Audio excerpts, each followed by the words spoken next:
Hello students, last video में हमने discuss किया था सीएसएस और types of CSS, inline, internal, external. सभी स्टूडेंट ने उसको रीड आउट किया होगा। उसके प्रोग्राम्स जो थे उनको भी आपने एग्जीक्यूट कराए होंगे। आज का हमारा टॉपिक है CSS padding. The CSS padding property defines A padding means space between the text and the board. CSS padding की हेल्प से हम डिफाइन कर सकते हैं स्पेस टेक्स्ट और बॉर्डर के बीच में। उसका एग्जांपल मैंने दिया है यहाँ पे। एक HTML head style P paragraph पे लगाया हमने, border 1px solid powder blue, ये कलर दिया है इसका बॉर्डर का, और ये पैडिंग दिया है 30 पिक्सल का उसका स्पेस होगा बॉर्डर का और टेक्स्ट का। और उसको हमने फिर स्टाइल को बंद किया, हेड को बंद किया, फिर बॉडी में हमने एक हेडिंग कराया, एक पैराग्राफ कराया, ये तो सभी पे हमने अप्लाई किया है इसको। और जब आप इसको रन करेंगे तो आपको ये दिखाई देगा कैसे इसको वर्क हो रहा है पैडिंग एट्रीब्यूट का। नेक्स्ट टॉपिक है हमारा the ID attribute. Important topic है, एग्जाम में बहुत पूछा जाता है। To define a specific style for one special element, add an ID attribute to the element. To select an element with a specific ID, write a hash character followed by the ID of the element. किसी एक special element के ऊपर हम ID attribute की help से कुछ style को apply कर सकते हैं, और इसको यूज करने के लिए हम हैश कैरेक्टर का यूज करते हैं और उसके बाद अपना ID लिखते हैं। तो उसका एग्जांपल देख लीजिए। HTML, उसके बाद हेड स्टाइल के बाद मैंने यहाँ पे आईडी एट्रीब्यूट को डिफाइन किया है, हैश फंक्शन लगाया और नाम दिया है P01 और कलर दिया है ब्लू, और स्टाइल को बंद किया, फिर हेड को बंद किया, और उसके बाद बॉडी में हमने एक सिंपल पैराग्राफ लिया, दिस इज ए पैराग्राफ, फिर एक और लिया, दिस इज ए पैराग्राफ, और उसके बाद जो तीसरा पैराग्राफ जो डिफाइन किया उस पर हमने अपना आईडी जो है उसके अंदर जो स्टाइल से उनको यूज किया है, हमने लिखा ID equal to P01। ID और ID को क्या बनाया था हमने P01। जो P01 में जो स्टाइल हमने दिया है वो इसके ऊपर अप्लाई हो जाए, यानी कि ये दो पैराग्राफ सिंपल होंगे। जो ये वाला है इसके ऊपर जो ID के अंदर जो स्टाइल हमने डिफाइन किए हैं वो इसके ऊपर अप्लाई हो जाएंगे। तो आई एम डिफरेंट, तो ये जो तीसरा होगा, ये जो तीसरा पैराग्राफ होगा ये इन दोनों से डिफरेंट होगा जब हम इसको रन करेंगे। फिर हमने बॉडी को बंद किया और HTML को बंद किया।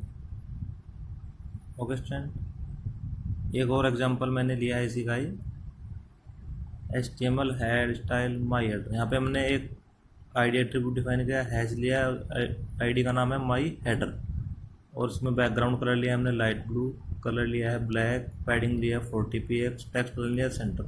तो ये 3-4 चीज़ें हमने इसके ऊपर अप्लाई किए हैं स्टाइल्स, जो हमारे अप्लाई होंगे किसके अंदर, हमारी आईडी के अंदर। जहाँ पे हम इसको यूज करेंगे आईडी को, वहीं पे ये चारों इफेक्ट अप्लाई हो जाएंगे। तो देखिए हमने यहाँ पे बॉडी के अंदर H2 लिया, this is ID attribute, we use CSS2 style and element with ID my header, और हमने यहाँ पे H1 पे इसको अप्लाई किया, ID equal to my header. तो हमने यहाँ पे इसको अप्लाई किया, और मेन ये है इसका कि जो आईडी एट्रीब्यूट है वो किसी भी एक स्पेशल एलिमेंट पे अप्लाई करते हैं, एक से ज़्यादा पे इसको अप्लाई नहीं कर सकते। एक सिंगल HTML डॉक्यूमेंट है, सिंगल HTML एलिमेंट, एक ही जगह पे इसका हम यूज कर सकते हैं। तो जो माई हेडर पे हमने H1 पे इसको अप्लाई किया और इसके ऊपर ही इसके सारे इफेक्ट देखने को हमें मिले।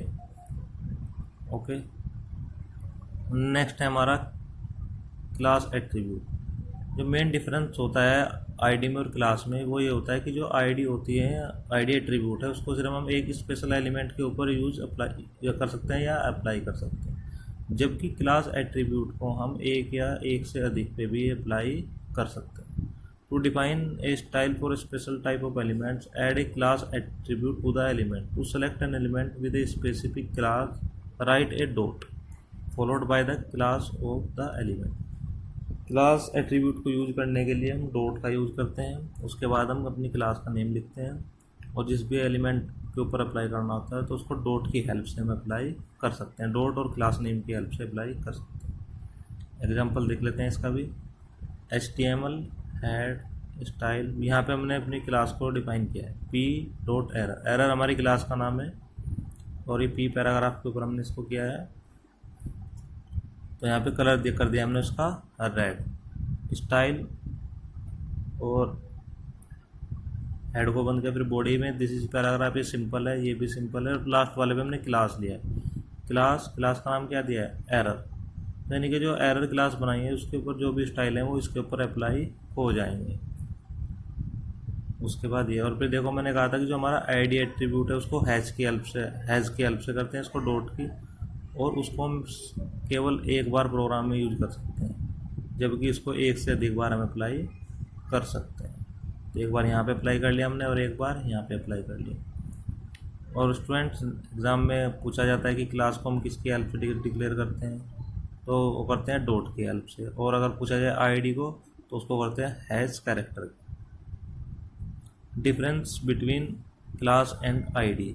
N HTML page can only have one unique ID applied to one specific element, while a class name can be applied to multiple elements। जो मैंने पहले भी बता दिया आपको, HTML को हम यूनिक ID की अप्लाई कर सकते हैं किसी एक स्पेसिफिक एलिमेंट के ऊपर, जबकि क्लास को हम कर सकते हैं मल्टीपल एलिमेंट्स के ऊपर। ये चीज़ हमने बताई है इसमें।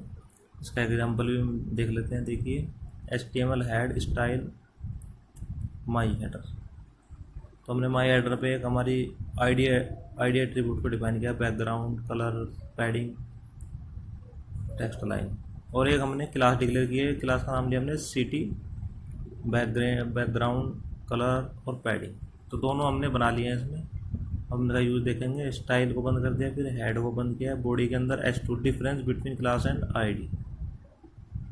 अब देखिए जो H1 है उसके ऊपर हमने आईडी को अप्लाई किया, माई हेडर माई सिटीज़, ठीक है। और जबकि हमने क्लास को कितनी, इसको तो हम सिंगल के ऊपर यूज़ कर सकते, तो हमने H1 के ऊपर ही सिर्फ आईडी एट्रीब्यूट को अप्लाई किया है। जबकि क्लास की बात करें तो क्लास हमने एक से अधिक जगह यूज़ किया। H2 पे यूज़ किया क्लास सिटी लंदन, फिर दूसरा H2 पे यूज़ किया क्लास सिटी पेरिस, फिर यहाँ पे भी यूज़ किया। तो 3 जगह पे हमने क्लास एट्रीब्यूट को यूज़ किया है और एक जगह पे अपना हमने किसको यूज़ किया है? आईडी एट्रीब्यूट को। तो the main difference is that ID attribute को सिंगल एलिमेंट के यूज़ करते हैं, जबकि क्लास एट्रीब्यूट को हम मल्टीपल एलिमेंट्स के लिए यूज़ करते हैं। तो स्टूडेंट्स इसके नोट्स में मैंने आप लोगों को प्रोवाइड करा दिए हैं, आप लोग उनको एक बार रीड आउट करेंगे, अच्छे से समझेंगे और इन प्रोग्राम को अपने कंप्यूटर्स पे चला के देखेंगे, तभी आपको इनमें डिफरेंस समझ में आएगा और आपको इन पे वर्किंग करनी आ जाएगी। और अपने प्रैक्टिकल फाइल भी साथ साथ मेंटेन करते रहें। जितने भी HTML के मैंने पहले कराए थे, फिर CSS के भी कराए हैं और अभी करा रहा हूँ, तो सभी प्रोग्राम्स अपनी प्रैक्टिकल फाइल में आप लोग मेंटेन करके चलेंगे। Thank you.